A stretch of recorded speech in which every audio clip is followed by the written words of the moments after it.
This week on the podcast, I'm at Starrcast doing Starrcast things, talking deals with Don West, eat and greets with Xpac, or, hanging out with my good friend Tom Magee. Enjoy it. This is the Art of Wrestling with professional wrestler Colt Cabana. All right, how you guys doing? Come on in, sit down, relax. You're about to listen to the Art of Wrestling. It's a professional wrestling podcast. It's a life podcast. It's a personal journal. It's an entryway into the minds, the souls, the hearts, and the lives of the people involved in the world of professional wrestling. I am your host. My name is Colt Cabana. I am a fundraiser. I'm a podcaster. I'm a comedian. I'm a storyteller. Most importantly, though, I am a professional wrestler, and I am coming to you live from my studio apartment in Chicago, Illinois. Before we go any further, this is a fan-supported and listener-supported podcast supported by people just like you. We give it to you free of charge every single Thursday. ColtCabana.com, Stitcher, iTunes, wherever you get your podcasts from. Couple great ways that you can support, rate, review, and subscribe on iTunes. Tell a friend, tweet it out. TikTok a song about it. The best way to support, though, ColtMerch.com, DigitalColt.com, t-shirts, buttons, pictures, posters, DVDs, children's book, and a brand new micro brawler with a variant. Enjoy it. Make a purchase. Helps the cause. ColtMerch.com, DigitalColt.com. This weekend was all about the cause, not just mine, but we helped out the people of Yellowhammer Fund. YellowhammerFund.org. A couple people wanted to still donate after I had donated, but you could just donate yourself. The towels, they were gone in about 2 hours. We raised just about $1,200, and that was a good feeling. I think I want to do more of that. So when an opportunity like that arises, count me in. I'm all about it. Where did that happen? Well, that happened at Starrcast, and that's where I was Thursday to Sunday. It was a long, fun trip. Got in Thursday night. This was a first. I'll let you into the business of professional wrestling. This dude, he called me, and this was kind of all a hookup through High Spots. He's like, I'll give you some money to sign in a room for an hour. These conventions, that's where these kind of guys, they thrive. They end up putting the stuff on eBay or sports memorabilia sites. I don't know. I don't know if my stuff is worth anything, but we talked money. We talked business. We came to a number that we were satisfied. So I literally landed, went right to this dude's room, signed a bunch of autographs, finished that off, headed right to the Pro Wrestling Tees after party where I saw Godfather just mingling around. Frankie Kazarian and SCU were playing some instruments, and I showed my face. I said I would do that, said hi to a lot of people right off the bat, and just knew it was going to be a fun time. So went to bed, woke up, got there kind of early, wanted to case the joint a little bit. First person I ran into was Bill Apter, and so I thought it would be fun to do a little history lesson about the ideas of the convention and everything with wonderful Willie, Bill Apter. We're first day here at the convention. Things are about to start. Not even convention, Starrcast. Well, I'd consider it a convention, wouldn't you? Yeah, Starrcast 2, actually. Yes.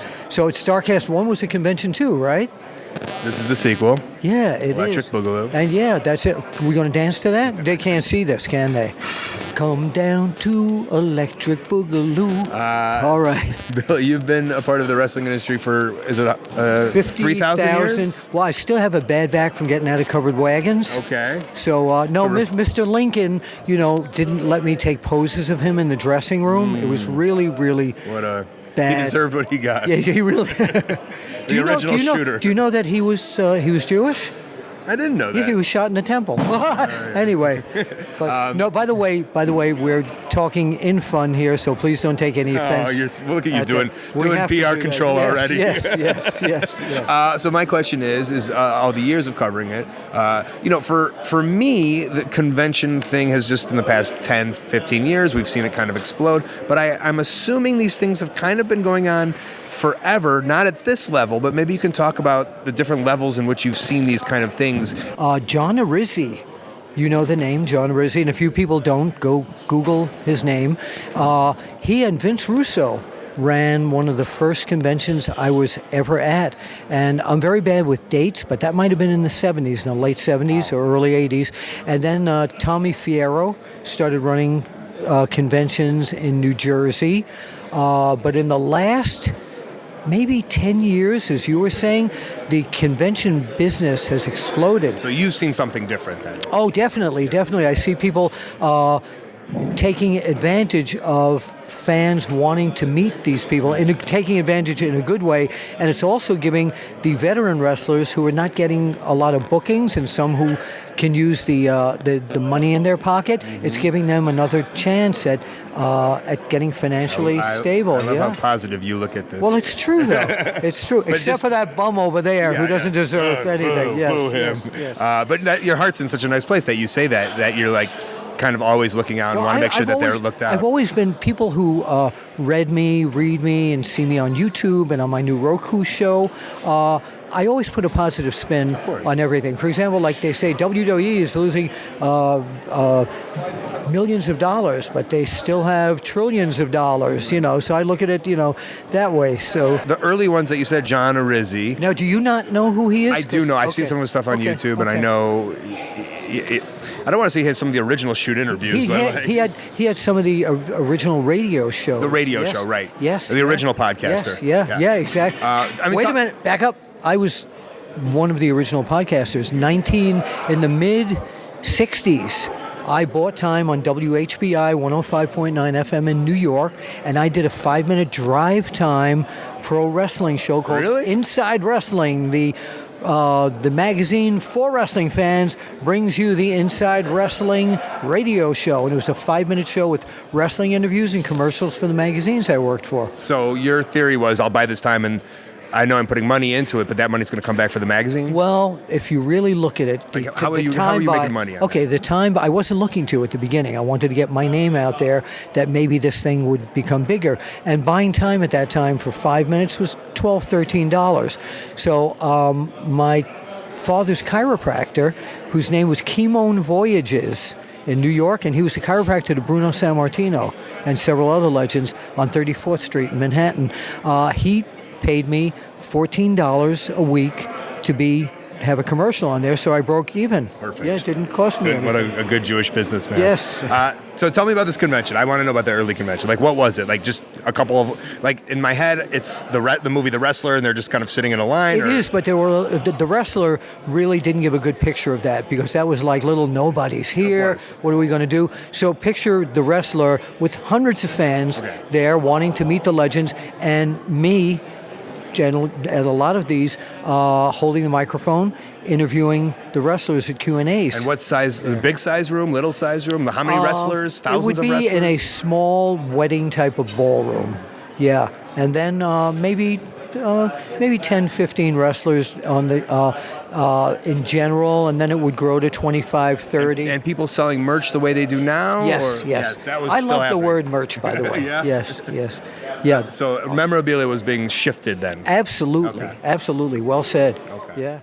I guess I could have talked to hundreds of wrestlers for this podcast. I mean, everyone was just roaming around. That's just how it was. I just kind of picked and chose some of the people who haven't been on the show before, and Shane Douglas was one of those people. And as I talk in this, when I was talking to Bill Apter, and as I was about to talk to Shane Douglas, and he brings it up, the idea of that first Terry Funk banquet from ECW is always in my mind. I didn't recognize that Shane wasn't even there, but I figured, hey, ECW, Shane Douglas. This makes sense. We're at this convention, and I was talking with Bill Apter about like previous conventions, and the first thing that came to my mind was, I think those ECW ones that, I don't know, that I remember like seeing pictures of Heyman at with a whole panel or stuff, and I don't know if you were around for those, or even if you remember any of those? Well, I typically didn't do most of those because the franchise character, Paul and I had an agreement that he shouldn't be seen at stuff like that because he always thought he was above that stuff. He shouldn't be seen with all the other guys on the panel and that kind of thing. To elevate the belt and the character. So everybody on the panel was a schmuck. No, the franchise thought that, right? It's like the same thing with Terry Funk's. They had some big banquet for him. That's kind of what comes to my mind is that big banquet. There's a lot of footage of that thing, right? But before I called Paul about that, Franny and I talked about it, and she understood. I called Terry and Vicky, and I said, I don't want you to think this is like any kind of building the character and pushing the angle. He said, hell no, you can't be their franchise. So I knew it, and he said that my thinking was right. And I called Paul, and Paul said the same thing. So from there, it became like sort of a mantra for us.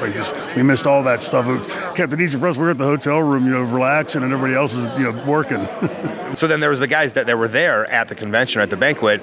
Were they like, oh, we have to get this done? Or were they like, no, we get to be here, we're making money? Or no, they loved doing it. We all enjoyed that kind of stuff, being at ECW. I mean, you've heard all the legends and stuff, but we all enjoyed being at work there. It'd be a Wednesday, you go, hey, I get to go to work day after tomorrow. We're excited for it. But I mean the convention/banquet stuff. Oh, the fans, you mean? No, you guys. No, we did none of those. And I'm saying none of them. We may have done like a panel somewhere or whatever, but I mean, it was pretty rare if we did because, my belief was in that character that we had to keep that character sovereign and separate. That if he's just sort of mingling in with everybody else, that he's just like everybody else. And the franchise was not supposed to be like a Flair. I'm a jet flying. That was the Flair character. Mine was, he was so pompous he wouldn't sit on a panel with other guys. And he wouldn't show a Terry Funk respect. And it was part of the he what went to the character. What about these things like when you were blonde hair, blue eye? Were these things happening then with the NWA stuff? Or No. That kid did pretty much everything he was told. Right. Yeah. But they didn't have anything like these back then. Very rarely. I mean, it was, the business is funny to see the trajectory from the time I got in, because you look at it back then, and like when I was at one of the very first Starrcades, if not the first one, and I remember they had me and Ricky Santana tag teaming, and we had never even met. And we got to the building, and it was sort of everybody was just off on doing their own same thing. And there were all these fans outside the building, that, as you can see now, like here, everybody's figured out the way to monetize that. But back then, the business hadn't yet figured it out or even was attempting to. Right. It's so cool that, they figured it out, right? Yeah. Well, remember, when they first did the first, WrestleMania and the pay-per-views, the very first ones, first closed circuit, and then, and they did well. And I remember the discussion being, how many a year is too many? And they thought, 4 a year would be the maximum. And then that happened, and then it became once a month, and then once every 3 weeks, and then God knows how many there are each month now. TNA tried once a week, right? Yeah, Remember that? Yeah, $5 a week. Yeah. Oh, well, cool, man. Have fun this week, and thanks for chatting. Always good to see you, brother. Good to see you. Good luck, Colt. Take care, man. I will need that good luck. The doors hadn't really opened yet. People were just kind of clamoring around. And like I said, I could have gotten so many people, and luckily I did. John Hastings, who is doing the Edinburgh Fringe Festival with me this year, he actually came in town, and we filmed a bunch of funny advertisements, I guess you would say, for the show. So look for that. They'll be coming out on YouTube and on my social medias as we get closer to August to start promoting the actual Fringe itself. Someone who I see at all of these things is Zane Riley. He is on the High Spots team, but he's also a very fun wrestler. He's one of these guys who pulls double duty, just like Man Scout, who I'll mention in here, just like Caleb Conley, who will mention in here. And it's kind of fun. There's so many people who say they want jobs in the wrestling industry. And I don't know, they think they're just going to get jobs by just saying they want jobs on Twitter or Facebook or whatever it is. But these guys have been busting their ass in wrestling, but also they work for High Spots, and High Spots is the best. I mean, they are a sponsor, but they're the best. They give people jobs in wrestling. If you can't make a full-time living wrestling, then it's perfect. Get a job in wrestling. And that's what a lot of the High Spots guys have done. And so has Zane Riley, as he was, I guess not with High Spots, but he was helping out Conrad and the Starrcast crew this week. I said it. Say it again. Oh, if they really knew how much of a prick you really were, they wouldn't just be handing you all this free money. It wasn't handing me free money. He appreciated what I did. Oh, yeah, really appreciative. You couldn't even remember handing him 2 pins. Just giving him a present. I feel bad charging for a pin is $10, and some people charge like $30 for those pins. It's ridiculous. But I don't think those pins are worth $30. I don't think they're worth $10. So sometimes I just give them 2 at a time. Not at all. But then, it's such the new indie merch fad that everybody has it. Yeah. So, hi, Zane. How are you? I'm great, Colt. How are you? We're doing convention talk this week, we might as well have you on. You've been in all these things. I do all of them. I'm here running Starrcast right now. You have the longest line in the whole thing. Yeah, it's everybody wanting to complain. It's everybody wanting to complain line. Or have a question about something they fucked up line. How did you... This isn't even a High Spots event. How did you get hooked up with this? Me and my girlfriend did a lot for High Spots conventions, and Conrad needed some help, so we got Michael from High Spots to suggest some people. I was going to say, do you have High Spots heat for this? Oh, no, not at all. Okay. High Spots couldn't run without me. So then me and Maureen did the first All-In Chicago, and then he just right then asked us to come back.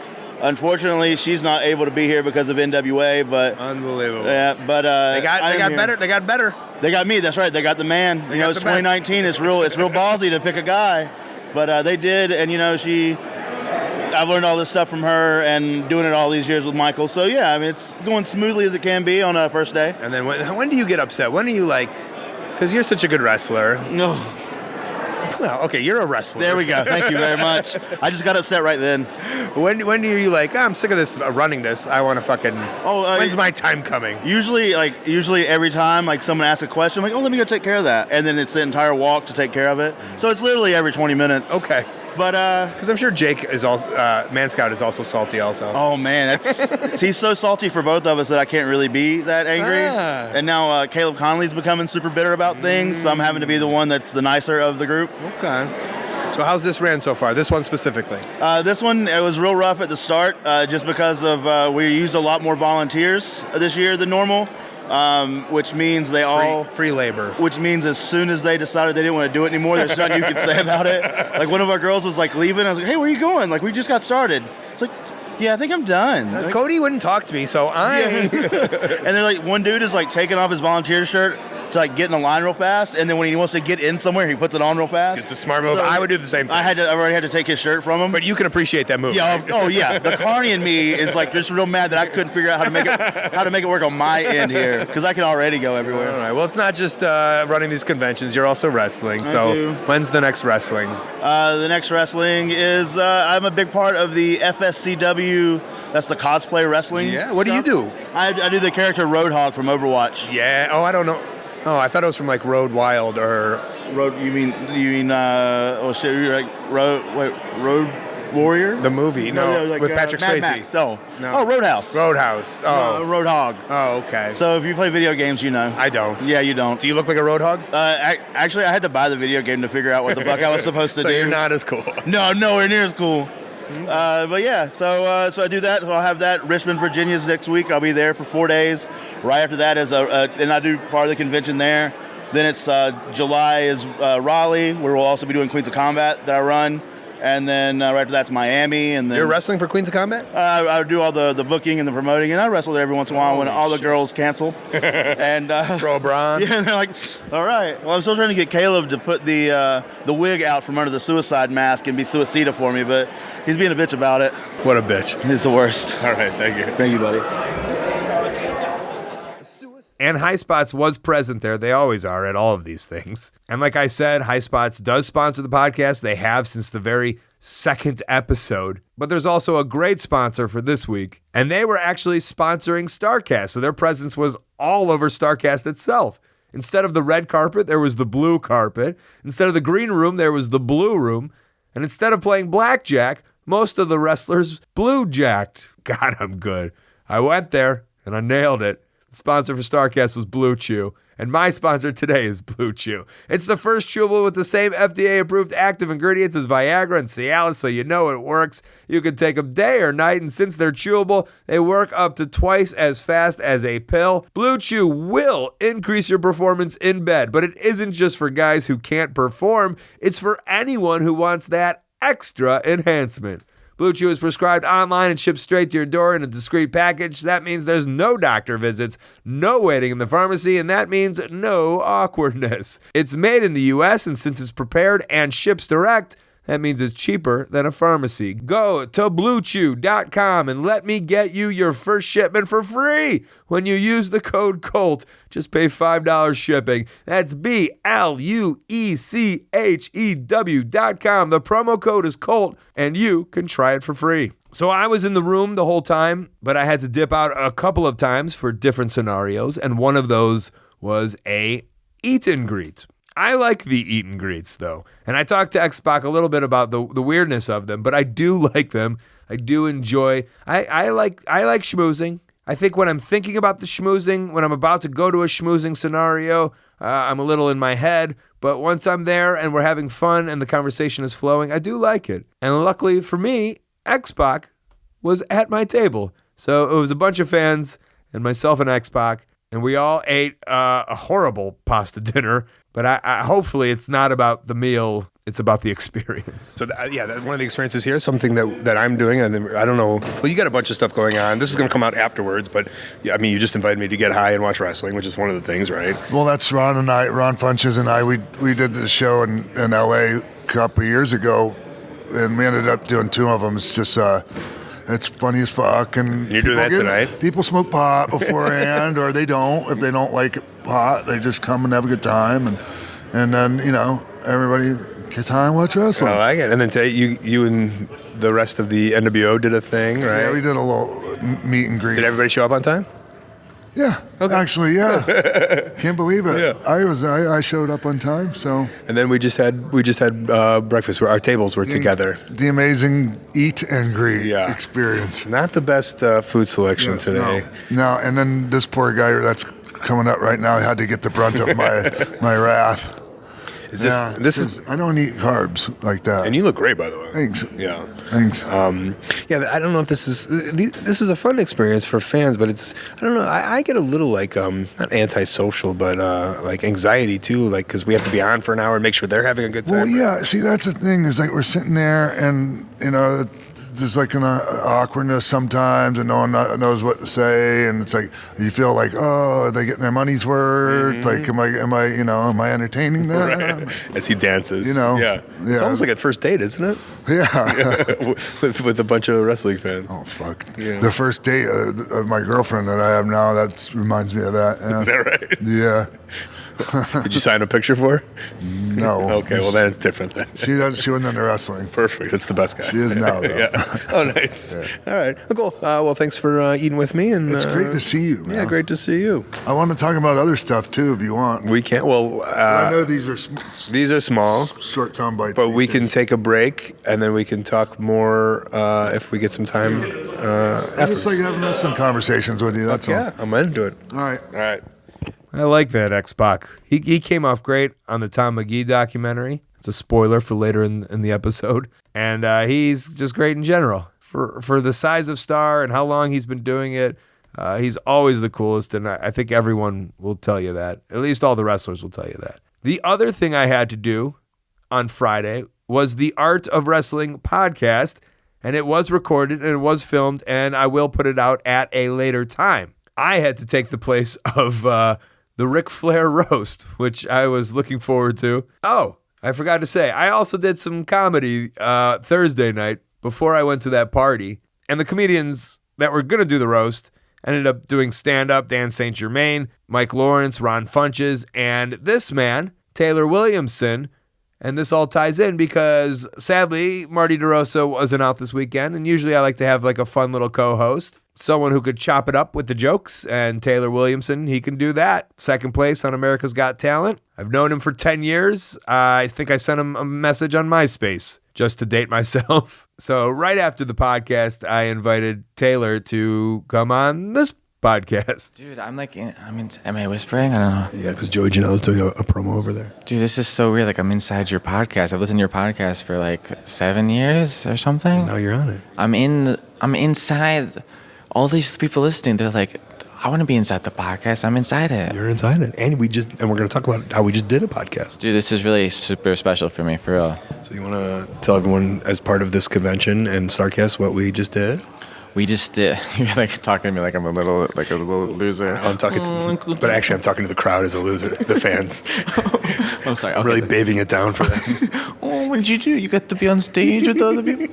I co-hosted, I can't say that, a sidekick, whatever you want to call it, the Art of Wrestling Live podcast. It was really cool. It was you and me and Joey Janela and Sean Mooney and Glacier and the Young Bucks. Now, you do a talk show in L.A. proper. Sure, yeah. I'm trying to sell a TV show, so I'm doing the thing that like people like roast. That's what that is? Yeah, I'm not doing it for the art of it. I'm trying to. I love art, but I want to pay my mortgage. I got on America's Got Talent, and then I made some money. I bought a house, but then you have to keep paying for the house. So I didn't know about that part. So I'm like, wait a minute. So I have to keep my money going.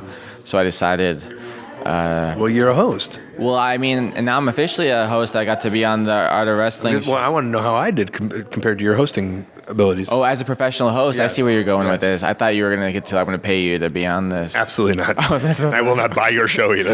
I had the same conversation with Conrad in charge of Starrcast. I'm like, what? No, I love Conrad. So then I host a talk show, and Taylor's talk show. If you look up at Taylor Comedy, you can see it. We post some clips online. It's really fun, and I'm very good at it. I'm professional. Again, how was I at hosting? I'm putting myself over, so I can put you over. understand. They don't know.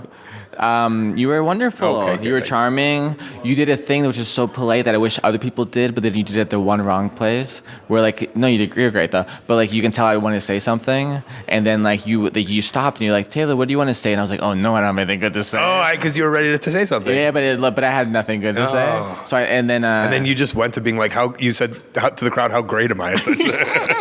because I'm just like, I have to say something because you can't not say And something. I had something too, but I was like, no, I'll let Taylor. do this. You're a gentlemanly host. Thank you. Because some people like because I've been on like radio shows where like everyone just talks over each other. I've literally been on like podcasts or radio shows where like there's no time to talk. Right. And it's odd where like people are like being sincere too. Like I did like that show Loveline, and like people are calling in. Like I was supposed to be the funny guy, and people like to call in and talk about like horror. But they talk about fun. Like I have a thing on my penis. What do I do? And then it's like funny talk. But some people like my mother, she died when I was a child, and had this happen to me. Then I'm like, ugh, I guess it's not my time to talk. So I feel like this Glacier is telling this wonderful story, but it's very inspiring, and I learned a lot. And things that you talk about things that you don't hear a lot. Mm-hmm. And I'm like, I'm gonna jump in and be like, so you really know karate? Yeah. Gotta go. Because I really, and also it's funny that happened to me on your show. I forget that I'm a guest on this show. I'm like intently listening to your conversation about Luthez with Glacier. Then I'm like, oh, I'm supposed to be witty or something. You did great. I did. It talks Yes. about me. You were great. This is great. We're being summoned to do some promos right now. So let's go promote Starrcast. Yeah. Thanks for having me. Thank man. you. You did great. You're great. I said it too many times. Great. No, they need to know. You're great. I'm great. You're great. You're great. Yeah. Who's great? You, me, Buzz. Right from there, you could hear Jess Palumbo, who used to be a producer with WWE. She wanted to do a video with us to promote Starrcast, and she put both of us in the same video, and we were like, you sure you want to do this? And we're like, yes. And then we just acted like maniacs for 20 minutes, and then she cut it down, and there's a very funny promo.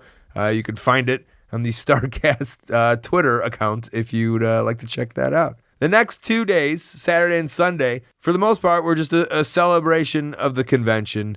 And I was at the convention. I was signing autographs. I was doing meet and greets. People had bought them online previously, and they were just taking it in. And so a lot of fans that I've seen over the years were there. One fan in particular I was so excited to have on. He was actually on this podcast in the very, very early years. He is in the Raiders Nation, and he's a special dude. His name is Malcolm, and I love his excitement and enthusiasm.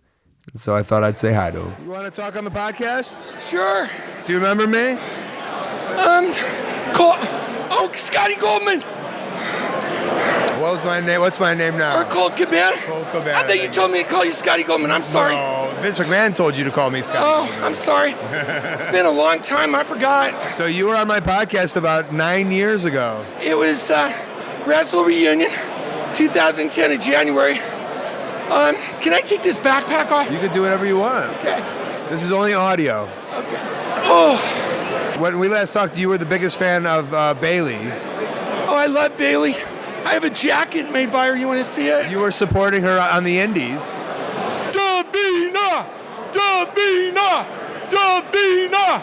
Davina! Big time wrestling all the time. And now she's become such a big star. Yeah. How proud of you are you? I am, because I sent a letter to Vince McMahon, and I think I helped her get into next.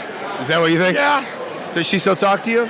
Oh, I was meeting Tito Santana. It was May 2017 up in Northern California at the Newark Pavilion, and she was on a cell phone waving at me, her and Aaron Solo, her boyfriend. Of course. Yeah. She doesn't forget where she came from. No, she said, and Bailey's champion! Yeah! My friend Bailey is champ! Well, it's great to see you at these conventions 9 years later. Right. You look great. The snake is still around your neck. Yeah. And Eric, the Raiders. Yeah. How about the Samoan SWAT team was right here, huh? Yeah. The Samoan SWAT team. They were awesome in the '89. Good to talk to you, Mal. All right. Thanks, Scott. Colt. I'm sorry. It's okay. I'm sorry. I got to catch myself. Thank you. And then from one style of fan to the other, although Malcolm, he obviously knows his stuff, but I also ran into David Bixenspan, who is probably one of the smartest wrestling fans I've ever known. I like to think of myself as more than a casual wrestling fan. I know a lot of weird stuff and a lot of information, but if I ever need to know anything, this man answers the questions, and he was at the convention. And I will actually lead him into a story which will lead directly into me talking to somebody I never thought I would see at the convention scene. And that, of course, is Tom Magee. I'm pretty sure, and you fill me in, because I did this thing on Tom Magee, and I've been obsessed with Tom Magee, but I know a lot of people give Meltzer the credit for writing that story, but I think you pointed me to this match. Is that correct? Do you remember that or no? At this point, I don't think it matters if I give all the details of what we'd be talking about here, right? Well, I don't know. Do you remember, Yes, I would give you tips of stuff to pull from the archives, and I probably have the email, because I would always email you lists. Of what matches to grab. Yeah. And you were like, you got to grab this Magee versus Bret Hart, so that must have been 2007, 2008. Yeah, I think Dave had already written his thing about it, and I had read that, and Bret's book, I think, was out by then, too. And also, I was just thinking about the last couple days, I realized the first time I ever actually heard about Magee was when Conan did an interview with Wade Keller in '94. And that was the first time I ever heard about him. Like, oh, there's this guy that was supposed to get the Ultimate Warrior's push, so to speak, and he could do backflips and splits and everything. And I don't remember how his telling of it finished, but that was how I first heard Tom Magee. And from there, we just kind of discussed. So now I want to add to this, because I have Harry Smith here with me too, is I was talking to PCO, and I said, is there any more guys like Tom Magee out there? And he told me, can you guess who I'm talking about? What about this name? Steve Strong. Steve DeSalvo. He had different names. Oh, yes. He was PCO said if someone showed up to Vince was like, this is the guy. And he's like, yeah, he looks like it. And then he kind of showed up and didn't do too well. But he was big in Stampede. He was really big. Didn't he have some... Did he work for WWE in 1990? No, it was WCW, 1 or 2 TVs as the Minotaur. Yeah, that's what I'm thinking about. He was the Minotaur? Yes. I know he had a big run in Puerto Rico also. Yes, I believe the Minotaur managed by Paulie Dangerously. Wow. So you saw this match when you were a kid, the Magee match? Absolutely, and I remember watching it at Bret's house in about 96 or 97. He had a barbecue at his house, and I didn't understand what the big deal was, because it's like, well, I mean, Bret would usually put on matches with him and Owen, or him and Davey from Wembley, and we'd all watch it. And then everyone was crowded around the TV to see this match, and I was just a little kid. And I remembered the finish, the O'Connor roll from the drop behind, and I remember the backflip off the top. And my memory had stuck with me, and I had remembered it, and my memory was right when we watched it back. And it was nice to see Tom Magee here.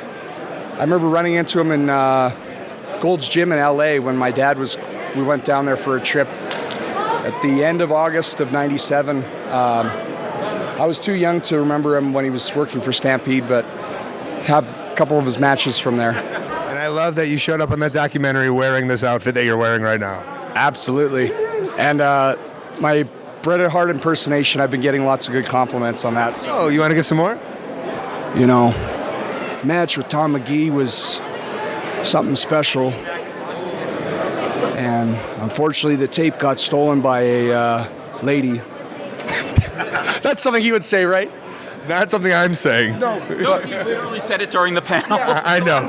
Yeah. But I'm not saying that. Let the record show I am not saying that. I'm just quoting something, that's all. What an honor to have you on my podcast. Something I've dreamed of for a long time. That sounds weird to you. You're just like, oh, I'm just here. I don't know what's going on, right? No, people have already told me that you have a very important podcast and that your opinion matters in wrestling. So I'm happy to be here. Well, I like letting other people's stories be told. and people to get to know people. And I've been wanting to know your story for so long. And thankfully with this match, kind of a lot of it got brought out to the world. Is this?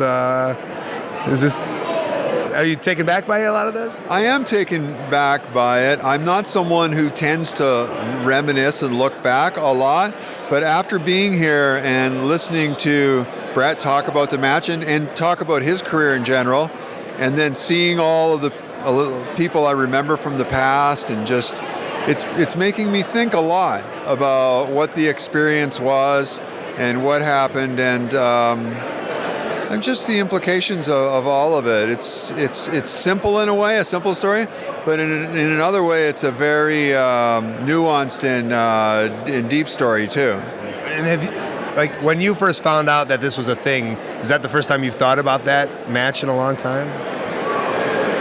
I think when I first heard something about this match, like other people, was probably about 10 or 15 years ago. And then it was just it was kind of like in a collective consciousness floating around, and then finally it came to the surface, which is the strangest kind of mystery. No, you haven't been paying attention to the world of wrestling in the last couple of years, have you? You know, when I was wrestling, what I really liked the most was the physicality. I liked busting out the big moves or the amazing athleticism. But when I saw wrestling more recently, what I was most impressed with was the psychology. And so I have watched wrestling from time to time, and I really loved the kind of expression of taking an element of human psychology or something that's in our culture, and then they make something out of it and illuminate it. They bring it to light, and so I enjoyed that part of it. That's cool to hear. And then tell me about this whole thing here.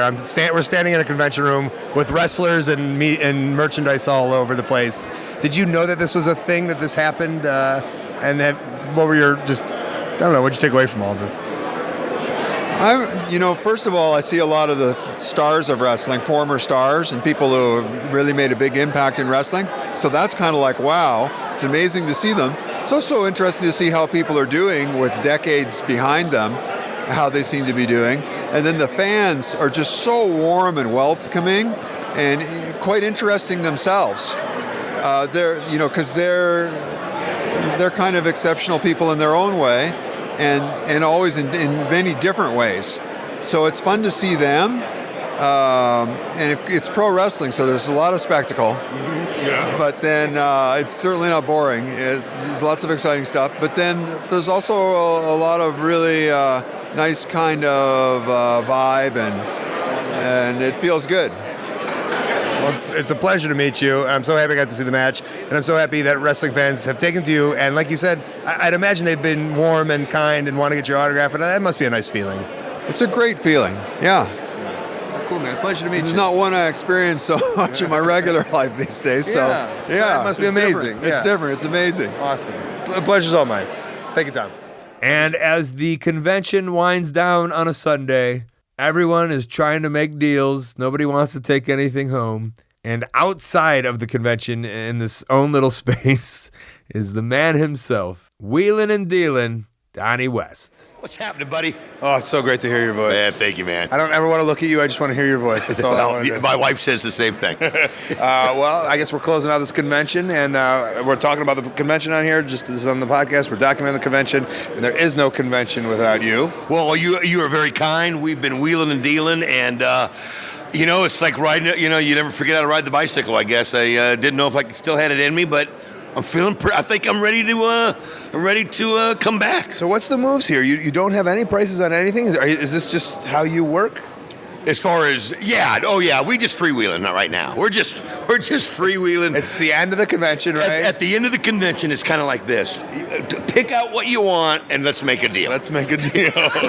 Man, I should get. You will leave with something if you want something. I promise you. If I had you working at my merch table, how much you would only have to work for another year. That's what fuck. It's worth it hiring you out. It is. Oh, my God. It is. But I'm living that good life, buddy. Doing the sports talk, talking about them Cubbies even over in upstate Washington where I live. And yeah, what's the gig these days? Well, I do a sports talk radio show in the Pacific Northwest, and I used to do it for years and years in Nashville, and I'm back the last 5-6 years, been doing it up there, and it's just it's the dream job that you love and always have. And for the first time in 30-something years, Colt, I'm off on weekends, and I'm home by 5 o'clock every day, and by 5:30 it's cocktail 30, and life's good, man. Oh, man. I'm in that cruising. If I can hang on and do that for 10 more years, we're there. And then tell me the deals. Let's go on the road with you. Yeah, please, I'll take you full time. I like my dream is for me to be your for you to be my mentor. Tell me, what were the good deals this week? What were the cool memorabilia? You saw what I liked, okay? What I picked out a Jerry Lawler picture with him, Andy Kaufman, and David Letterman, signed by Jerry Lawler. You offered me that that old school piece, which the guy the guy told me he bought it because I turned it down because I couldn't put it on the plane. Yeah. Was a picture of Tully and Magnum signed by both. Match, yes. But it was too big for me. Those are the kind of the cool things. Those are the things I like. Me too. They're so unique. I just did the mic, the Starrcast or the Double or Nothing mic stuff, they put on the microphones, whatever those are called. We just had some of those that came over from, not Double or Nothing, but from Starrcast, for the shows. The panels, you know what I mean? I'll tell you what amazes this me. is cool, this giant PWI. The foam pictures are stuff that, if you can find a way to get it home, they're I like the amazing. vintage stuff. I do too. I like stuff that's not normal. I'm not really an 8x10 kind of person in that respect, just because I've been in the memorabilia business for so long. But I sold the one of the canvas from All In last year. We had 3 of them. We've only got 1 left. So we've sold a couple of the All In from last year in Chicago's the ring canvas. Yeah. I've sold a couple of the turnbuckles from All In last year. I mean, these are like $1,000 pieces. And it's amazing. You know what I've learned, Colt? In this business, in the wrestling business, especially with the wrestling fans, never judge a book by its cover. The guy you think doesn't have 5 cents has a pocket full of 50s. And it blows my mind. And the guy who who has a lot of money, pointing at me, doesn't want to spend a fucking nickel. Which is the truth. Hence why I made you give me that free picture. You know what? I felt. You want to know the truth? When I saw yours, and I asked somebody if you were down there, I was literally going. And I know this sounds like I was going to take it down to you, and then someone come right up and goes, "Can I have the Colt Cabana?" Which think about this though. He took yours, and at the time, I still had Sting, I still had Arn, I still had Kabashi, I had a boatload of some names. Makes sense. And he took the Colt Cabana. Said, I need that big name, Colt Cabana. That's right. Well, you know what though? This is your crown. True. These are your people, buddy. True. These are your people. It's too bad It's too bad Arn Anderson made 18,000 times more than I did. Well, no, it's like, you know what it is? It's the Jack Nicklaus Tiger Woods thing. When Jack was winning tournaments, they were paying out $90,000. When Tiger wins them, now they're paying out $2.3 million. So see, you'll pass Arn in a minute. You'll pass Arn by next year, brother. Well, almost an age. I'm almost up there. All right, Don, thank you so much. Thank you, Cole. Great to see you. I appreciate Good to see you, buddy. And I do have a plug for Don West. Don West is in a movie called The Jack of All Trades, done by Stu Stone, who is the opening voice to this very podcast. You hear him every week. He's the person announcing me. Stu did a documentary about baseball cards. I'm actually in the movie for a second, I think talking about Kirby Puckett. It's a great movie, The Jack of All Trades. It's available. You can rent it on iTunes for like $4. If you're of my generation, baseball cards was everything, and he kind of breaks down everything, talks about why the business shattered, even talks to Jose Canseco. But that's not in this section. That should have been saved for the plugs and upcoming events. All right, the best way that you can support ColtMerch.com, digitalcolt.com, Instagram and Twitter at Colt Cabana, Facebook /Colt Cabana. My storytelling podcast, Pro Wrestling Fringe, plus past archives of this show, old and new. They're ad-free on StitcherPremium.com/Colt. Use the code Colt, get a free month. ColtWrestling@gmail.com is my very public email. Maybe you're a promoter, want to put me on your upcoming show or convention. I have a YouTube channel. I also have a website, ColtCabana.com. That's where you can find my P.O. Box. Upcoming this Friday, May 31st, San Antonio, Texas, RiverCityWrestling.net. Saturday and Sunday, June 1st and 2nd, Seattle and Portland. I'm actually wrestling in Seattle, ROHWrestling.com. Wednesday, June 5th, St. Paul, Minnesota, at a temple. A Jewish temple, Facebook First Wrestling. Friday, June 7th, Denver, Colorado, LuchaLibreLaughs.com. Friday and Saturday, June 14th and 15th, Cleveland, Ohio, AIWrestling.com. Wednesday, June 19th, Worcester, Mass, BeyondWrestlingOnline.com. Thursday, June 20th, Brooklyn, New York, WrestlingOutlaws.net. Saturday, June 22nd, New Orleans, Louisiana, WildcatWrestling.com. Sunday, June 23rd, Austin, Texas, WrestleCircus.com. Friday and Saturday, June 28th and 29th, Baltimore and Philly, ROHWrestling.com. Sunday, June 30th, Hamilton, Ontario, Canada, Alpha-1Wrestling.com, and every single night of August, actually August 2nd to the 26th, 11 p.m. every single night, Edinburgh, Scotland, thefringe.com to reserve your tickets. Intro music by the Ukulele Teacher on YouTube. Outro music by Superfun Yeah Yeah Rocket Ship. Podcast cover art and design by Jimmy Lee. Photo by James Musselwhite. Thanks to Bill Apter, Shane Douglas, Xpac, Zane Riley, Taylor Williamson, Malcolm Mania, Tom Magee, David Bixenspan, and Don West for coming on the show. Thanks to our sponsors. Again, highspots.com and the High Spots Network. They were there, wheeling and dealing, making deals. They also have an amazing VOD service. They have $5 wrestlings, PWGs, best friends, Egos Amigos, AMA knee pads, gear, masks, and even a wrestling ring. And of course, OneHourTees.com. They help run ProWrestlingTees.com. I've got a site there, ProWrestlingTees.com/Colt Cabana. That is the show for this week. A lot of fun, a lot of people to talk to, a lot of memories.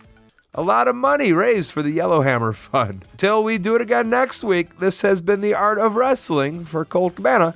I'm Colt Cabana. Thanks.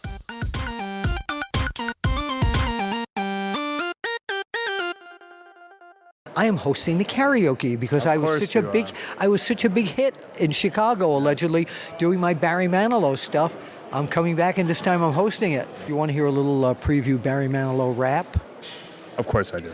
Yo, I can't smile without you. I can't smile without you. That's it. You got to come see the rest of it.